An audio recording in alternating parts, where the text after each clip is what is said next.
Friends, आप सभी का हमारे यूट्यूब चैनल अध्यापन मंत्रा पर स्वागत है। तो आज हम बात करने वाले हैं नियोजित शिक्षकों की सक्षमता परीक्षा को लेकर। तो जो आपका एग्ज़ाम होने वाला है और उसके लिए बहुत ही कम टाइम मिला है। आपका जो एग्ज़ाम है वो फरवरी एंड और मार्च में शुरुआत में ही आपका एग्ज़ाम हो जाएगा।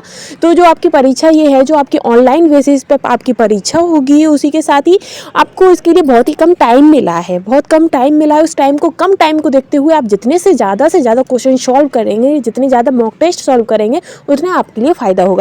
और वैसे भी इसका जो आपका सिलेबस है वो आपका बीपीएससी ट्री 1 और 2 के मिनिमम सिलेबस है, यानी जो जैसे उसमें क्वेश्चन पूछे गए थे वैसे ही इसमें क्वेश्चन आपके पूछे जाएंगे। भाषा से आपके 30 क्वेश्चन होंगे, सामान्य से आपके 40 होंगे और जो आपका सब्जेक्ट होगा उससे आपके 80 क्वेश्चन आएंगे। टोटल आपका 150 नंबर का पेपर होगा। तो हम उसी संबंध में प्रैक्टिस सेट सॉल्व करवाएंगे। डेली आपको प्रैक्टिस सेट सॉल्व करवाएंगे ताकि आपका कम समय में ज़्यादा से ज़्यादा आप नॉलेज गेन कर सकें और अपना एग्जाम क्लियर कर सकें। क्योंकि आपको एक पासिंग मार्किंग ही चाहिए, यानी कि जो जनरल वाले हैं उन्हें 60 नंबर मात्र चाहिए। तो आपको उसी हिसाब से अपनी तैयारी करनी है कि आपको हर हालत में पास होना है।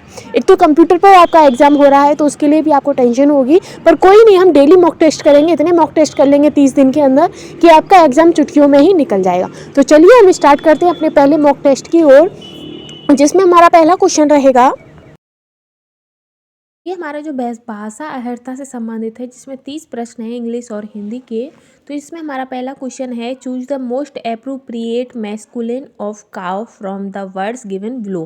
तो इसका जो आंसर आपका ऑप्शन ए इसका करेक्ट हो जाएगा। नेक्स्ट क्वेश्चन है आपका दूसरा, I got it wrong, it wasn't the red one but the blue one, which word in the above sentence is used as a conjunction. इसमें हमें एकदम अप्रोप्रिएट कंजक्शन हमें बताना है, कौन सा कंजक्शन इसमें यूज होगा। तो इसमें कौन सा कंजक्शन है, तो इसमें जो वट लगा है BUT वट, ऑप्शन 3 इसका करेक्ट हो जाएगा। नेक्स्ट क्वेश्चन पर चलेंगे। थर्ड क्वेश्चन है आपका इसमें।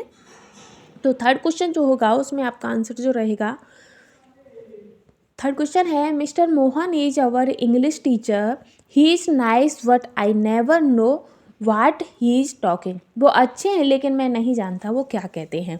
तो इसमें जो एकदम अप्रोप्रिएट प्रपोजिशन यूज कौन सा होगा, तो इसमें आप प्रपोजिशन कौन सा लगेगा, तो इसमें जो आपका आंसर रहेगा, जैसे ऑफ है, ऑन है, अबाउट है, तो इसमें करेक्ट प्रपोजिशन होगा वो आपका ऑप्शन थर्ड अबाउट हो जाएगा। क्या होगा इसका आंसर, इसका आंसर हो जाएगा अबाउट।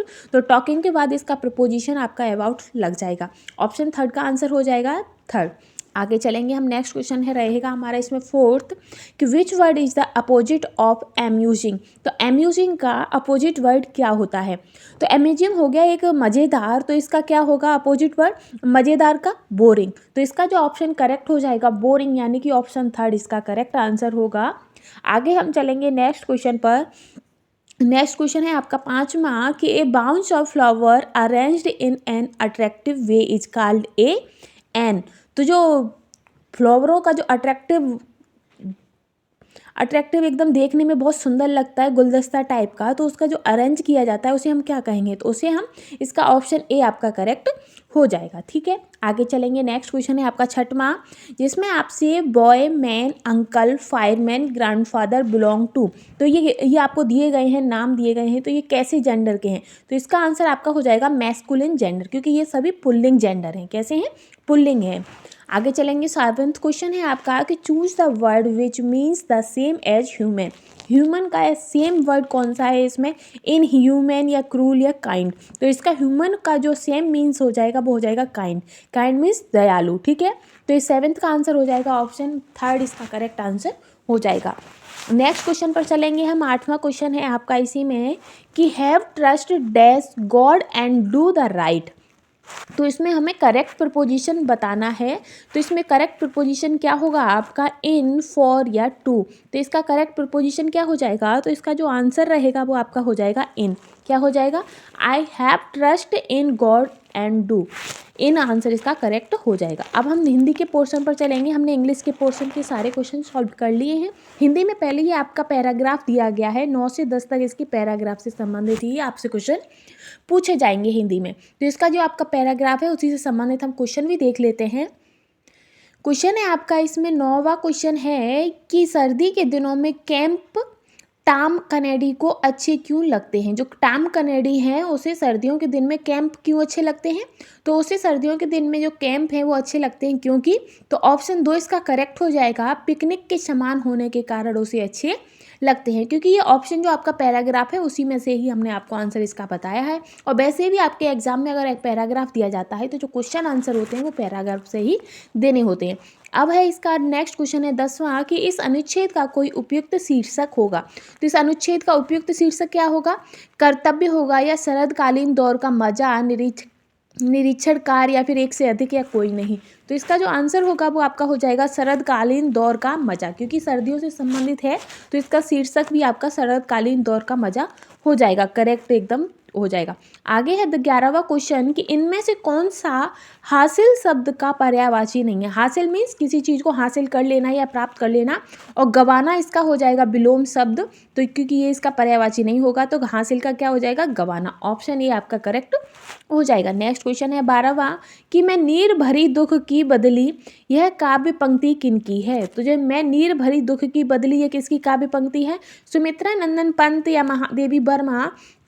तो इसका जो आपका करेक्ट आंसर रहेगा वो हो जाएगा महादेवी वर्मा। और सुमित्रा नंदन पंत इसमें हमेशा को आपका जो बोर्ड है उसने ये दोनों ही आंसर करेक्ट बताए हैं, लेकिन इसका जो सही आंसर होगा वो हो जाएगा महादेवी वर्मा। मैं नीर भरी दुख की बदली, तो ये जो पंक्तियां हैं ये आपके महादेवी वर्मा की हैं। आगे हम चलेंगे नेक्स्ट क्वेश्चन पर। 13वां क्वेश्चन है आपका कि स्पर्शजन्य बीमारी के लिए कौन सा उपयुक्त शब्द होगा, यानी कि जैसे छूने से जो बीमारी होती हो उसके लिए एक शब्द क्या होगा? तो इसका आंसर हो जाएगा संक्रामक, यानी कि आपका ऑप्शन 3 इसका करेक्ट हो जाएगा। आगे हम चलेंगे नेक्स्ट पर कि निम्नलिखित में से कौन सा शब्द तत्सम नहीं है। तो इनमें से कौन सा शब्द है जो तत्सम नहीं है? पंख, पत्थर या प्रकट? तो जो प्रकट है वो आपका तद्भव है, ना कि तत्सम, तो आंसर यही आपका करेक्ट हो जाएगा। आगे है 15वां क्वेश्चन कि निम्नलिखित वाक्यों में से मिश्र वाक्य ज्ञात कीजिए। तो इसमें से मिश्र वाक्य आपका कौन सा है? तो ऑप्शन 3 आपका करेक्ट हो जाएगा। यदि मुकेश मेरे पास आता तो मैं उसे कर्नाटक चला जाता। अगर मुकेश मेरे पास आता तो मैं कर्नाटक चला जाता। तो ये जो वाक्य है आपका मिश्र वाक्य है। आगे हम चलेंगे नेक्स्ट क्वेश्चन पर। आपका 16वां क्वेश्चन है कि निम्नलिखित में से दिए गए 4 विकल्पों में से उस विकल्प का चयन करें जो एक दिए गए मुहावरे के अर्थ को सर्वश्रेष्ठ रूप में व्यक्त करता है। तो मुहावरे का अर्थ बताना है इसमें, तो ये है आपका अंत बिगाड़ना। तो अंत बिगाड़ना का क्या हो जाएगा? निंदा करना, या कुछ भी ध्यान ना देना, या परिणाम खराब करना। तो अंत बिगाड़ना या कि परिणाम खराब करना। तो इसका जो आंसर भी आपका होगा वो यही आंसर करेक्ट हो जाएगा। ऑप्शन 3 आपका करेक्ट है, परिणाम खराब करना। नेक्स्ट है 17वां क्वेश्चन कि वह रोज देर से उठता है। इस वाक्य में किस काल का उदाहरण है? वह रोज देर से उठता है। तो तात्कालिक, सामान्य, वर्तमान, संदिग्ध। तो इसका ऑप्शन भी आपका करेक्ट, तीसरा क्वेश्चन आपका आंसर जो है वो करेक्ट हो जाएगा। नेक्स्ट क्वेश्चन है आपका कि जिस क्रिया का फल कर्ता पर ना पड़कर कर्म पर पड़े उसे कौन सी क्रिया कहेंगे? तो उसे आपकी सकर्मक क्रिया कहेंगे। ऑप्शन ए आपका करेक्ट हो जाएगा। पहला ऑप्शन आपका करेक्ट है, सकर्मक क्रिया। नेक्स्ट क्वेश्चन है अलंकार से संबंधित कि अलंकार के संदर्भ में निम्न में से कौन सा कथन सही है? तो कौन सा कथन आपका सही है? तो इसका हो जाएगा उपयुक्त में से एक से अधिक आंसर इसके करेक्ट है। ठीक है, आगे चलेंगे कि इनमें से स्त्रीलिंग शब्द कौन सा है? स्मरण, वांग्य, व्याख्या। तो इसमें से कौन सा आपका करेक्ट आंसर हो जाएगा? तो जो व्याख्या है, व्याख्या की जाती है, ये तो नहीं कहेंगे कि व्याख्या की जाता है, तो व्याख्या की जाती है, ये आपका करेक्ट हो जाएगा। 21वां क्वेश्चन है कि गाड़ी वाला शब्द में कौन सा प्रत्यय होगा? गाड़ी वाला, तो बाला जो है वो इसका करेक्ट प्रत्यय हो जाएगा। तो ऑप्शन तीसरा इसका करेक्ट हो जाएगा। आगे चलेंगे हम 22वां क्वेश्चन पर। 22 क्वेश्चन है आपका कि अंकुश न मानना मुहावरे का अर्थ क्या है? तो इसका क्या होगा? ना डरना। क्या? अंकुश न मारना, ना डरना। आगे है नेक्स्ट क्वेश्चन 23वां कि सर्वोपरि का संधि विच्छेद क्या होगा? सर्वोपरि क्या होगा? सर्व ऊपरी, सब कुछ है वो ऊपरी है, तो सर्वधन ऊपरी। ऑप्शन ए आपका करेक्ट हो जाएगा। नेक्स्ट है कि अल्प विराम चिन्ह की पहचान कीजिए। तो इनमें से अल्प विराम कौन सा है? पहला, दूसरा, तीसरा, तो कौन सा हो जाएगा? तो वो आपका हो जाएगा जो अल्प विराम है, हल्का सा विराम लिया जाता है, तो ये आपका हो जाएगा ऑप्शन तीसरा करेक्ट हो जाएगा। ठीक है, आगे हम चलेंगे। कॉमा को ही आपका अल्प विराम कहा जाता है। नेक्स्ट क्वेश्चन है आपका 25वां क्वेश्चन में आपसे ये पूछ रहा है कि यहाँ प्रदर्शित वस्तुओं को छूना मना है। यहाँ पर प्रदर्शित वस्तुओं को छूना मना है। तो यह जो वाक्य है वो किस प्रकार का वाक्य है? संकेत, निषेध या विधान? तो ऑप्शन 2 आपका करेक्ट हो जाएगा, निषेधवाचक वाक्य है। नेक्स्ट है कि जिस समास में दोनों पदों के माध्यम से एक विशेष यानी तीसरे अर्थ का बोध होता है तो वह किस प्रकार का समास होता है? तो वह किस प्रकार का समास होता है ये हमें बताना है। तो इसका ऑप्शन दूसरे पर है। और हम सेकंड भाग आपका सामान्य अध्ययन का आएगा जो कि 31 से है, और सामान्य अध्ययन के आपके 40 क्वेश्चन पूछे जाएंगे आपके एग्जाम में, और भाषा के 30, सामान्य अध्ययन के 40, और जो आपका सब्जेक्ट होगा उससे आपके क्वेश्चन 80 क्वेश्चन उससे पूछे जाएंगे। तो जो नेक्स्ट पहले क्वेश्चन था आपका, अब सामान्य अध्ययन में आपका 40वां क्वेश्चन है कि ऑर्गन का उपयोग सामान्यतः तापतीय प्रकाश बल्बों में भरने के लिए किया जाता है क्योंकि आर्गन है। तो आर्गन कैसी है? अक्रिय गैस है। तो ऑप्शन तीसरा आपका इसका करेक्ट हो जाएगा। नेक्स्ट क्वेश्चन पर हम चलेंगे। नेक्स्ट क्वेश्चन है आपका कि साइमन कमीशन के बहिष्कार का मुख्य कारण क्या था? तो जो साइमन कमीशन का बहिष्कार किया गया था तो वो क्या था? इस आयोग के सभी सदस्य ब्रिटिश थे। तो ऑप्शन तीसरा आपका करेक्ट हो जाएगा इसका आंसर।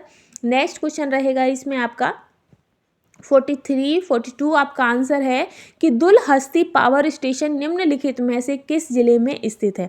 तो दुलहस्ती पावर स्टेशन कहाँ पर स्थित है? तो अंतनाग या किसतवाड़ या डोटा, तो कहाँ पर है? तो इसका जो आपका आंसर होगा वो हो जाएगा किसतवाड़। क्या? किसतवाड़ इसका करेक्ट आंसर हो जाएगा। आगे हम चलेंगे जो कि आपका जम्मू कश्मीर में है। नेक्स्ट है आपका 43 कि अम्ल वर्षा तब होती है जब वातावरण से अत्यधिक दूषित होता है। तो वातावरण से क्या? SO2 और NO2 जब से ज़्यादा दूषित होता है तो अम्ल वर्षा आपकी होती है। तो ऑप्शन ए आपका करेक्ट हो जाएगा। नेक्स्ट क्वेश्चन पर हम चलेंगे। 44वां क्वेश्चन है आपका कि पाक जलमंडरू किन दो स्थलाकृतियों को एक दूसरे से पृथक करता है? जो पाक जलमंडरू है वो किन्हें किन्हें अलग करता है? तो इसका जो आपका करेक्ट आंसर हो जाएगा ऑप्शन ए 2, 3, 4, 5। तो इसका करेक्ट आंसर क्या होगा? इसका हो जाएगा भारत और श्रीलंका को आपका पाक जलमंडरू अलग करता है। नेक्स्ट है 45 क्वेश्चन है आपका कि निम्नलिखित में से कौन से पोषक तत्व पौधों को मिट्टी से प्राप्त होते हैं? तो पौधों को मिट्टी से क्या प्राप्त होता है? तो नाइट्रोजन प्राप्त होता है। ठीक है, मिट्टी से पौधों को नाइट्रोजन प्राप्त होता है। ऑप्शन ए आपका करेक्ट हो जाएगा। आगे हम बढ़ेंगे, नेक्स्ट क्वेश्चन पर चलेंगे। आपका 46वां क्वेश्चन है आपका कि वर्तमान में किस राज्य में लोकसभा सीटों की संख्या अधिक है? तो वर्तमान में लोकसभा सीटों की संख्या किस में अधिक है? तो उत्तर प्रदेश में, राजस्थान में, गुजरात में। तो इसका जो आपका आंसर होगा वो हो जाएगा सबसे अधिक कितनी है?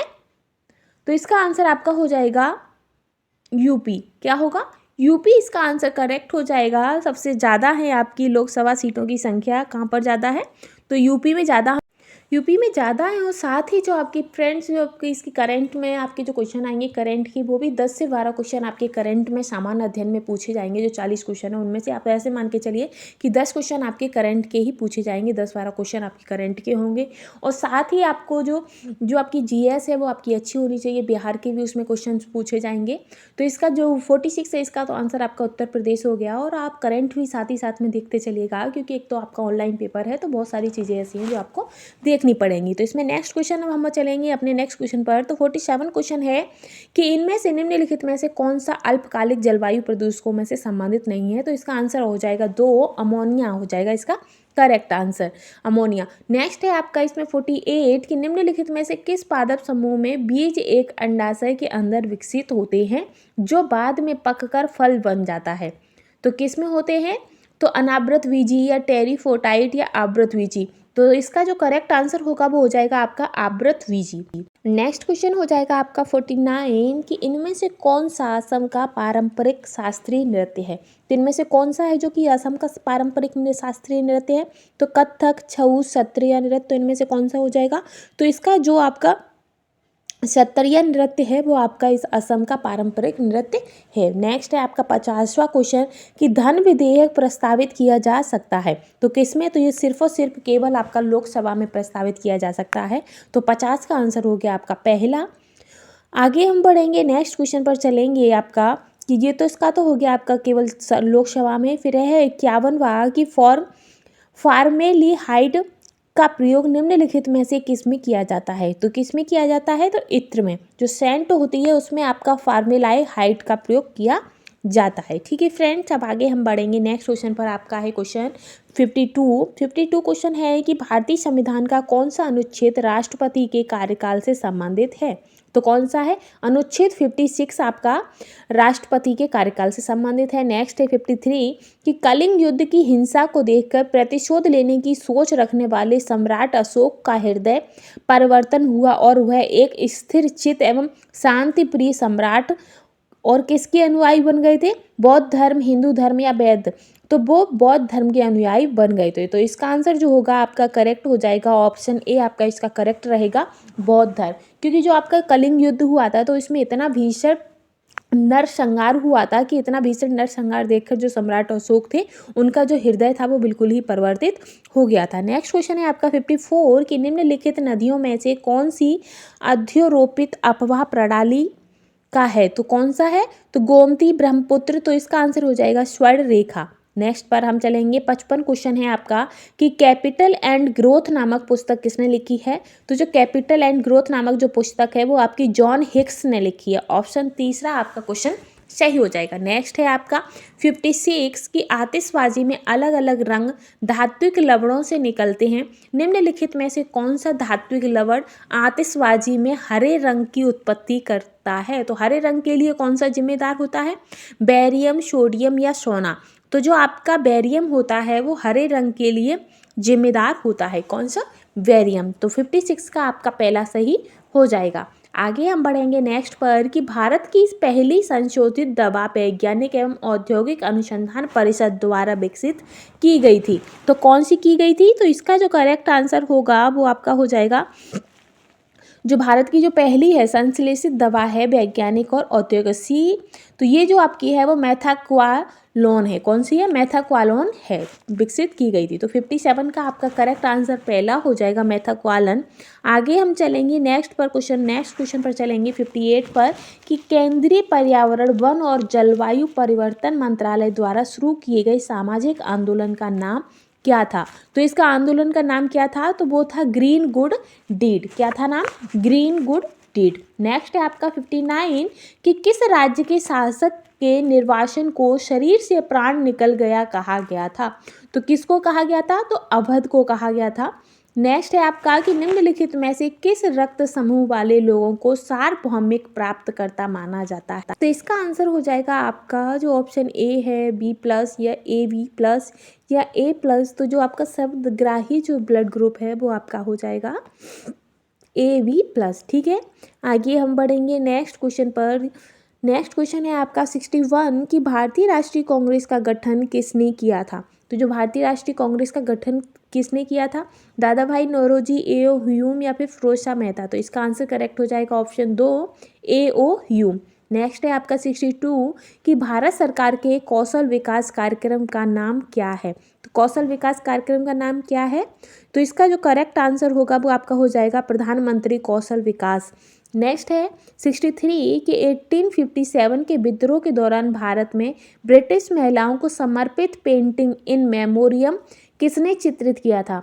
तो किसने किया था? तो इसका जो आंसर होगा वो आपका हो जाएगा इनमें से कोई नहीं। क्या होगा इसका आंसर? इनमें से कोई नहीं। ठीक है, क्योंकि ये जो आपका पेंटिंग जो बनाई गई थी वो 1858 में बनाई गई थी। ठीक है, आगे हम बढ़ेंगे नेक्स्ट क्वेश्चन पर चलेंगे। नेक्स्ट क्वेश्चन है आपका 68 कि निम्नलिखित में से कौन सा एक टाइगर रिजर्व है? तो इनमें से कौन सा टाइगर रिजर्व है एक? तो जो जिम कॉर्बेट राष्ट्रीय उद्यान है वो आपका एक टाइगर रिजर्व है। तो 64 का आपका आंसर ए करेक्ट हो जाएगा। नेक्स्ट है 65 कि निम्नलिखित में से कौन भारत की सबसे ऊंची चोटी है? तो भारत की सबसे ऊंची चोटी कौन सी है? तो वो ये इनमें से कोई सा आंसर नहीं है, क्योंकि जो गार्डविन ऑस्टिन है K2 आपकी भारत की सबसे ऊंची चोटी है।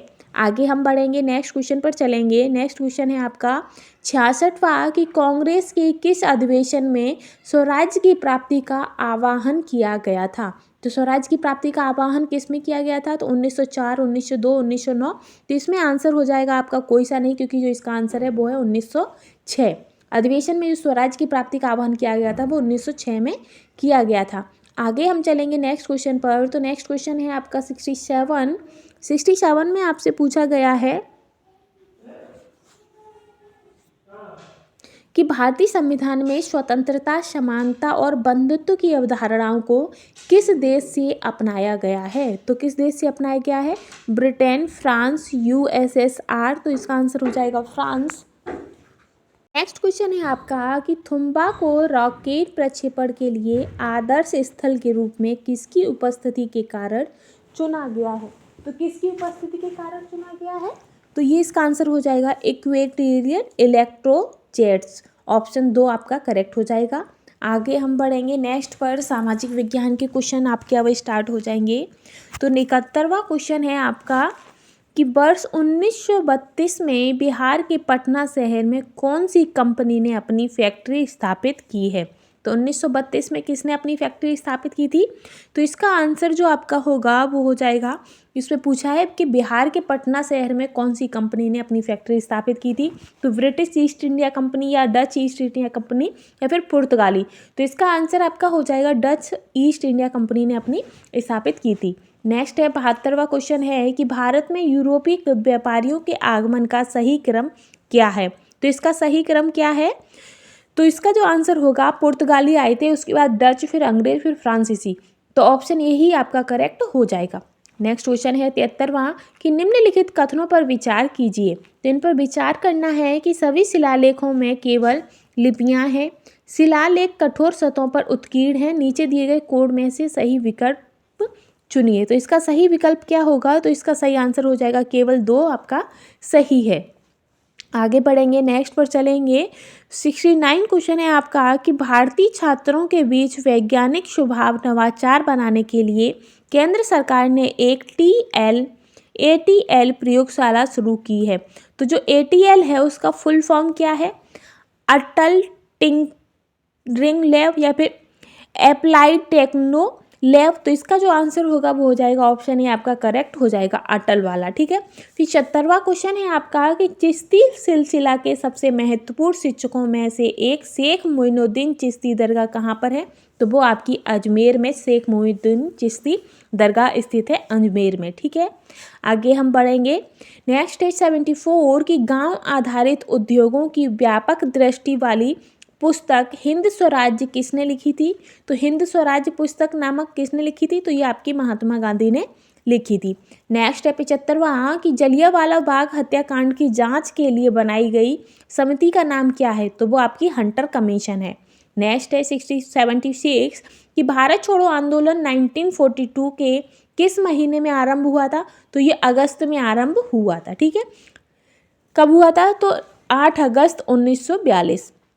नेक्स्ट है कि मूर्ति कला की गांधार शैली किसका मिश्रण है? तो जो गांधार शैली है वो आपकी भारतीय और यूनानी शैली का मिश्रण है। ऑप्शन ए आपका करेक्ट हो जाएगा। 78 है कि सर टॉमस रो ने किस मुगल सम्राट से भारत में व्यापार करने की अनुमति मांगी थी? तो जो सर टॉमस रे थे उन्होंने भारत में जहांगीर से अनुमति मांगी थी भारत में व्यापार करने के लिए। तो ऑप्शन 2 आपका करेक्ट हो जाएगा। आगे चलेंगे 79 पर। 79 क्वेश्चन होगा आपका, जो जहांगीर थे, जो सर टॉमस रो थे जहांगीर के शासनकाल में आए थे, और कब आए थे? तो 1615 में आए थे, तभी उन्हें अनुमति मिली थी। 79 है कि शिवाजी के मंत्रिमंडल अष्टप्रधान का एक विशेषता है। तो अष्टप्रधान की एक प्रधान विशेषता क्या है? तो जो इसके 7 मंत्री ब्राह्मण होते थे। कैसे थे? ब्राह्मण होते थे, ये एक विशेष विशेषता थी। 80वां क्वेश्चन है कि इंडियन एसोसिएशन के संस्थापक अध्यक्ष थे। कौन थे इसकी संस्थापक अध्यक्ष? तो सुरेंद्र नाथ बनर्जी थे। इंडियन एसोसिएशन के संस्थापक या अध्यक्ष आपके सुरेंद्र नाथ बनर्जी थे। ठीक है। और इसकी स्थापना आपकी 1876 में हुई थी। आगे हम चलेंगे कि यूरोप के किस देश में औद्योगिक क्रांति की प्रक्रिया सबसे पहले शुरू हुई थी? तो यूरोप कौन से देश था वो? तो इंग्लैंड था, जहाँ पर सबसे पहले औद्योगिक क्रांति शुरू हुई थी। नेक्स्ट है कि गौतमी पुत्र सतकर्णी किस वंश का शासक था? जो गौतमी पुत्र सतकर्णी थे वो किस वंश के थे? तो वो सातवाहन वंश के थे।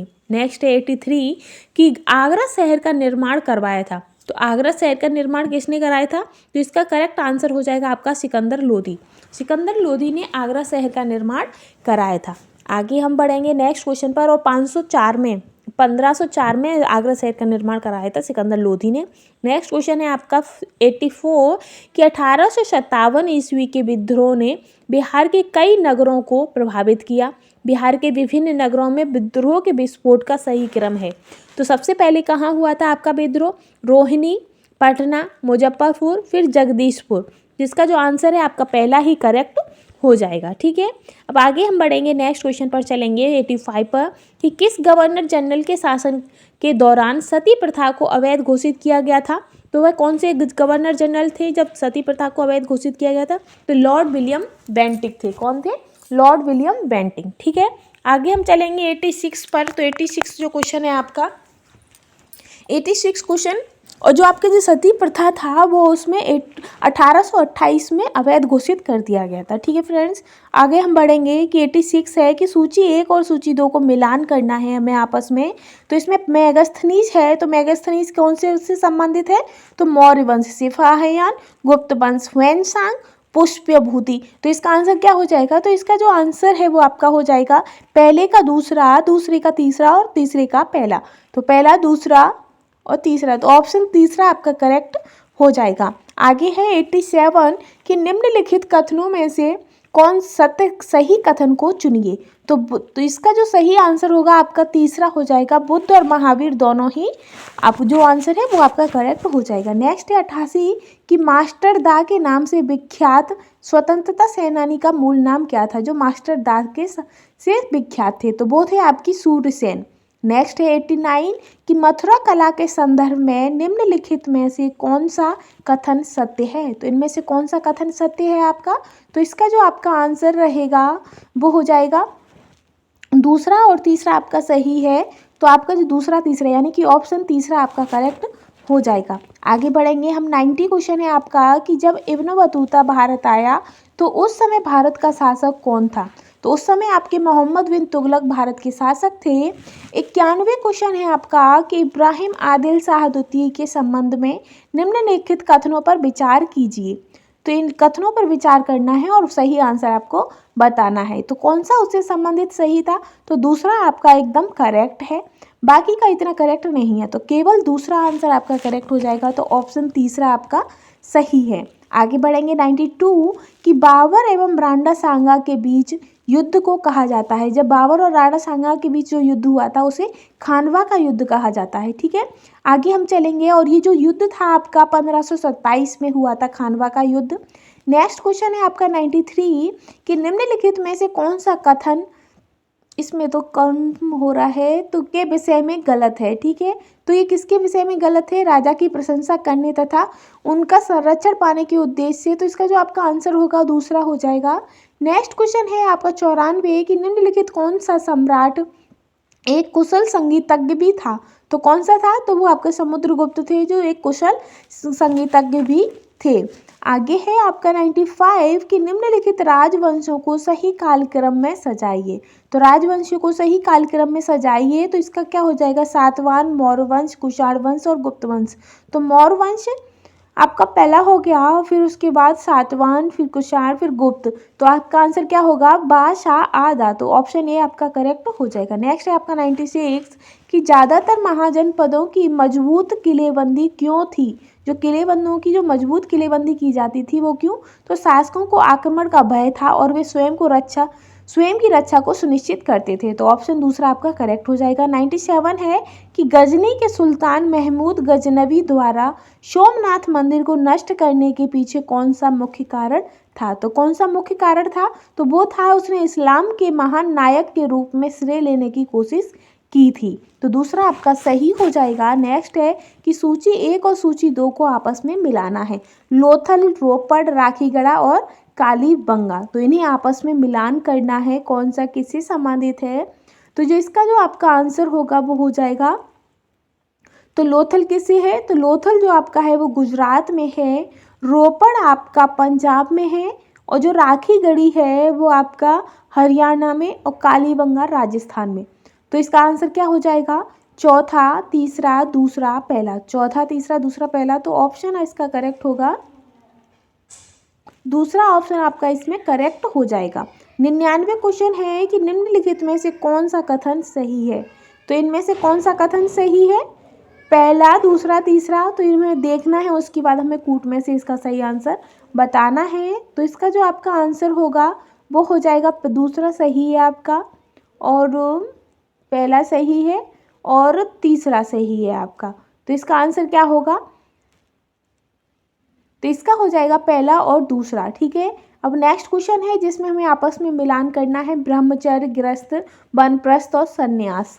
तो जो ब्रह्मचर्य है वो जन्म से 25 वर्ष होता है, और गृहस्थ आपका 25 से 50, वानप्रस्थ आपका 50 से 75, और सन्यास 75 से 100। तो इसमें आपका पहला, दूसरा, तीसरा, चौथा ही करेक्ट हो जाएगा। ऑप्शन तीसरा आपका सही होगा।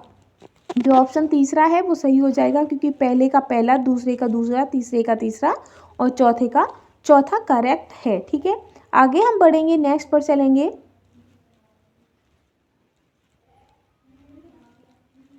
नेक्स्ट क्वेश्चन है 101, बाकी वायुमंडल में पाए जाने वाले धूल कणों को आर्द्रता ग्राही कण कहते हैं, क्योंकि। तो इसमें जो आपका आंसर होगा वो एक से अधिक आंसर आपके सही होंगे। ठीक है, एक से अधिक आपके सही हो जाएंगे, क्योंकि जो आपके कच्चे संघनन केंद्र होते हैं अवशोषण करते हैं, और इर्द गिर्द हवा के ठंडी होने की संघनन व प्रक्रिया होती है। तो एक से अधिक इसमें करेक्ट आंसर हो जाएगा। 102 क्वेश्चन है कि दो समांतर भ्रंशों के बीच उठे हुए भाग को क्या कहा जाता है? जो दो समांतर बीच के उठा हुआ भाग होता है उसे ब्लॉक पर्वत कहते हैं। क्या कहते हैं? ब्लॉक पर्वत कहते हैं। नेक्स्ट पर हम चलेंगे, नेक्स्ट क्वेश्चन पर। नेक्स्ट क्वेश्चन में आपसे पूछा गया है कि दक्षिणी पश्चिमी मानसून चलती हैं। तो दक्षिणी पश्चिमी जो मानसून है वो कब चलती हैं? तो जून से सितंबर माह तक आपकी चलती हैं। नेक्स्ट है 104 की निम्नलिखित भू आकृतियों में से किसके द्वारा बिहार राज्य का उत्तर पश्चिमी भाग घिरा है? तो वो है आपका सोमेश्वर पहाड़ी श्रेणी। ठीक है, आगे है 105 कि जब जहाज अंतर्राष्ट्रीय तिथि रेखा को पश्चिम से पूर्व पार करता है तो उसकी तिथि होती है, तो उसकी तिथि एक दिन बढ़ जाती है। ठीक है, क्योंकि जो आपका जो जहाज है वो जब अंतर्राष्ट्रीय तिथि रेखा को पश्चिम से पूर्व की ओर जब पार करेगा तो उसका एक दिन बढ़ जाता है। कितना बढ़ जाता है? एक दिन आपका बढ़ जाता है। ठीक है, आगे हम चलेंगे।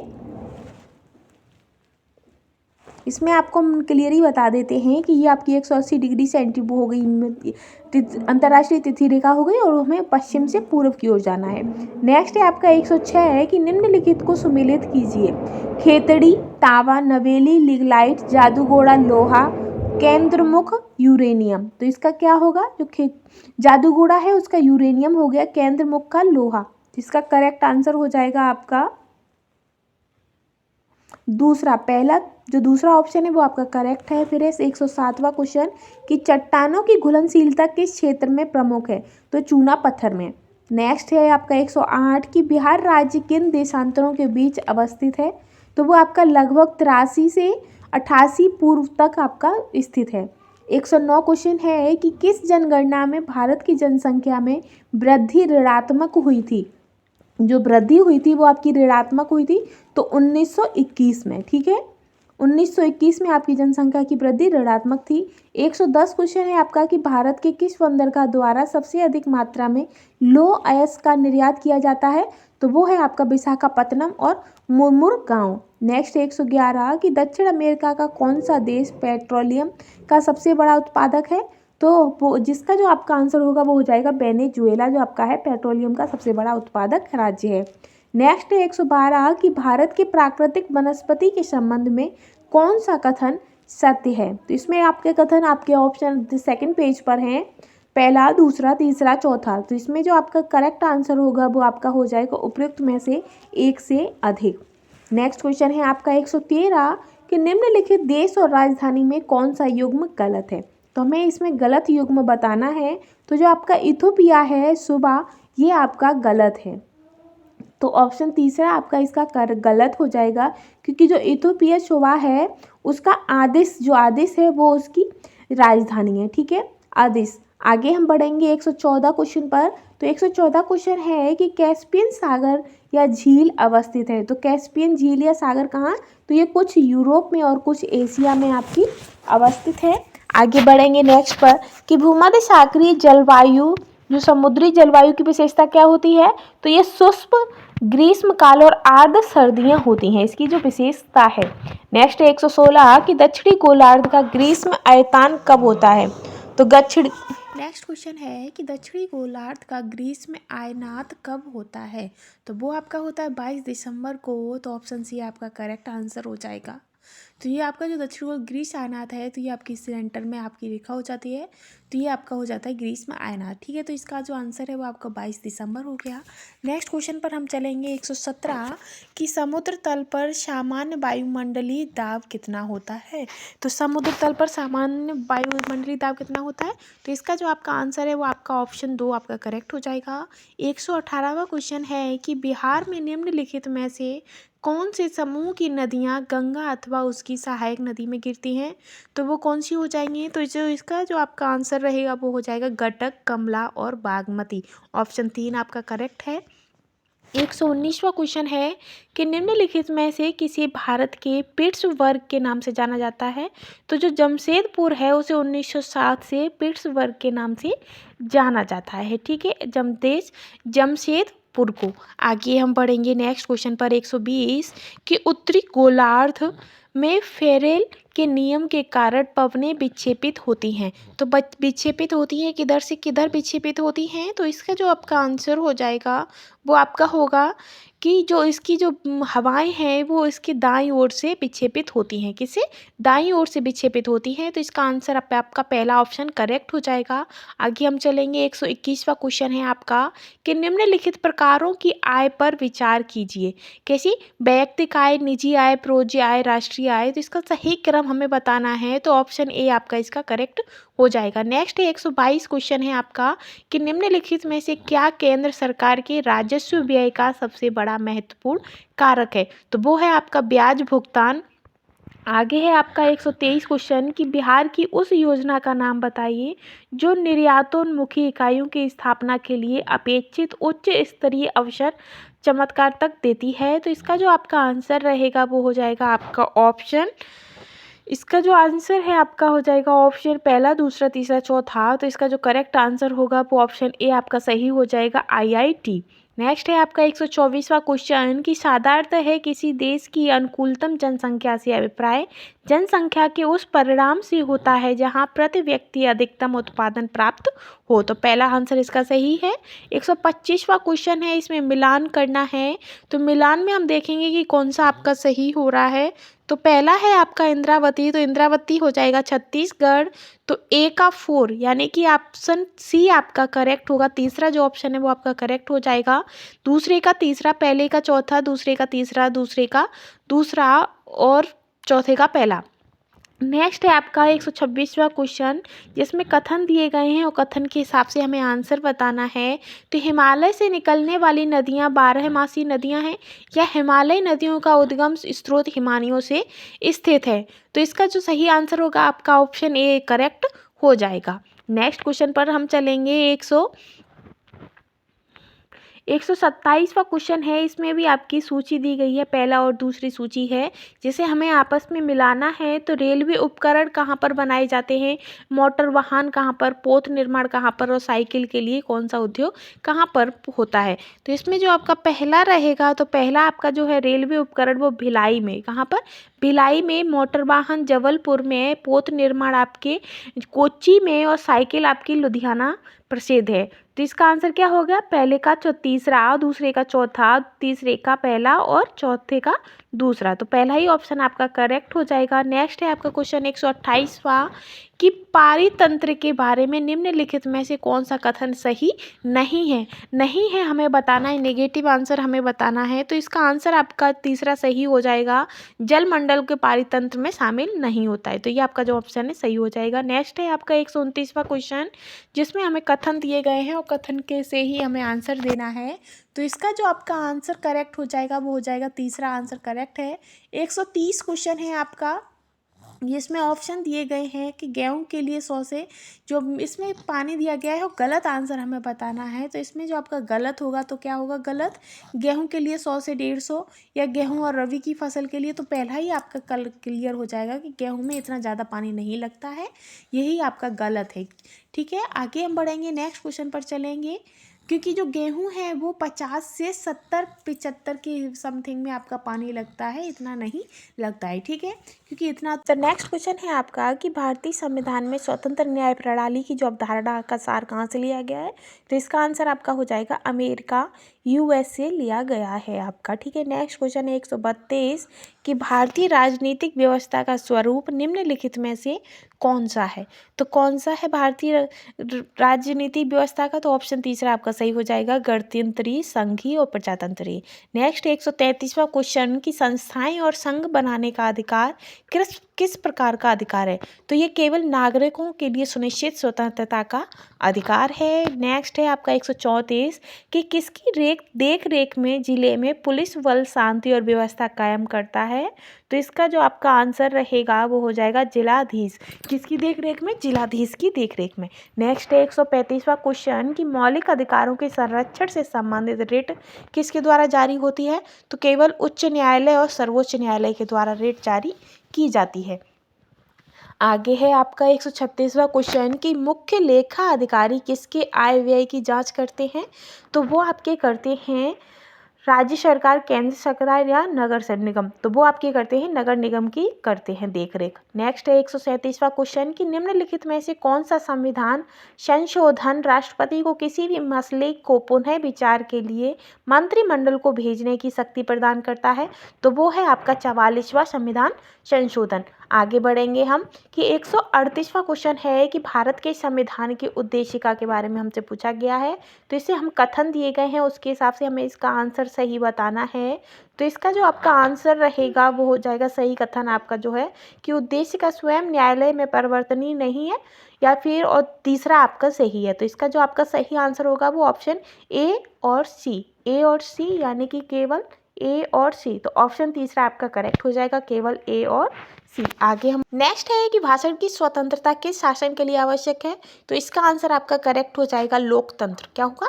लोकतंत्र आंसर इसका सही है। नेक्स्ट है 140 कि कल्याणकारी राज्य का समर्थन कौन करता है, तो वो आपके कौन हो जाएंगे, तो इसका करेक्ट आंसर आपका हो जाएगा जवाहरलाल नेहरू। आगे हम बढ़ेंगे 141 की निम्नलिखित में से किस संबंध में केंद्र शासित प्रदेश के उपराज्यपाल स्वतंत्र रूप से कार्य करते हैं, तो इसका आंसर हो जाएगा आपका कानून और व्यवस्था के लिए स्वतंत्र रूप से कार्य करते हैं। 142वां क्वेश्चन है आपका कि भारतीय संविधान के अनुसार संसद की बैठक एक वर्ष में कम से कम कितनी बार होनी चाहिए, तो 2 बार होनी चाहिए। नेक्स्ट है कि निम्नलिखित में से कौन सी दल पद्धति लोकतंत्र के स्थायित्व के लिए सबसे उपयुक्त है, तो द्विदलीय पद्धति, ठीक है। 144वां क्वेश्चन है कि नागरिक शास्त्र के अध्ययन का मुख्य विषय है, तो नागरिक शास्त्र के अध्ययन का मुख्य विषय क्या है, तो राज्य है। आगे है 145वां क्वेश्चन कि भारत में पंचायती राज व्यवस्था को द्विस्तरीय बनाने का सुझाव था, तो अशोक मेहता समिति का था।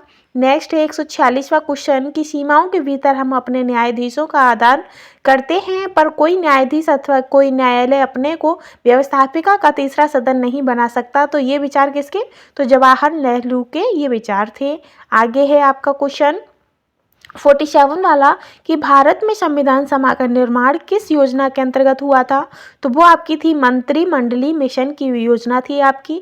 नेक्स्ट है 48 कि लोकतंत्र के बारे में निम्नलिखित कथनों पर विचार कीजिए, तो इसमें आपका कौन सा आंसर सही होगा, तो इसका जो विचार है आपका, तो ये ऑप्शन 3 है कि इनमें से लोगों का निर्वाचन सरकार का गठन होता है, सही है। लोकतंत्र प्रत्येक मत का मूल्य एक ही होता है, तो इसका जो आंसर रहेगा वो तीनों ही करेक्ट हो जाएंगे। नेक्स्ट है आपका 49 कि राज्य की उत्पत्ति का सबसे सही सिद्धांत है, तो कौन सा है, विकासवादी सिद्धांत। लास्ट क्वेश्चन है आपका इस प्रैक्टिस सेट का 150 वाला जो क्वेश्चन है आपका इस प्रैक्टिस सेट का लास्ट क्वेश्चन है कि सर्वोच्च न्यायालय के बारे में निम्नलिखित कथनों पर विचार कीजिए, तो इसका आंसर क्या होगा, तो इसका आंसर आपका हो जाएगा, हमें ऊपर से ही देख के बताना है कि क्या इसका सही है आंसर, तो इसका दूसरा सही है और तीसरा, तो इसका आंसर बी और सी आपका करेक्ट हो जाएगा, ऑप्शन 2 आपका करेक्ट हो जाएगा। तो फ्रेंड्स हमने जो सक्षमता परीक्षा के लिए मोस्ट इंपोर्टेंट क्वेश्चनों की टेस्ट सीरीज हमने बना दी है, और आप देख सकते हैं ये जो टेस्ट सीरीज है वो 6 to 8 के लिए बहुत ज़्यादा इंपॉर्टेंट है, और जितने ज़्यादा हम प्रैक्टिस सेट सॉल्व कर लेंगे उतने ही आपका एग्जाम अच्छा हो जाएगा। ऑनलाइन एग्जाम है, हम आशा करते हैं कि आपको हमारी वीडियो पसंद आएगी। अगर आपको हमारी वीडियो पसंद आती है तो प्लीज़ चैनल को लाइक शेयर एंड सब्सक्राइब भी कर लीजिएगा। Thanks for watching.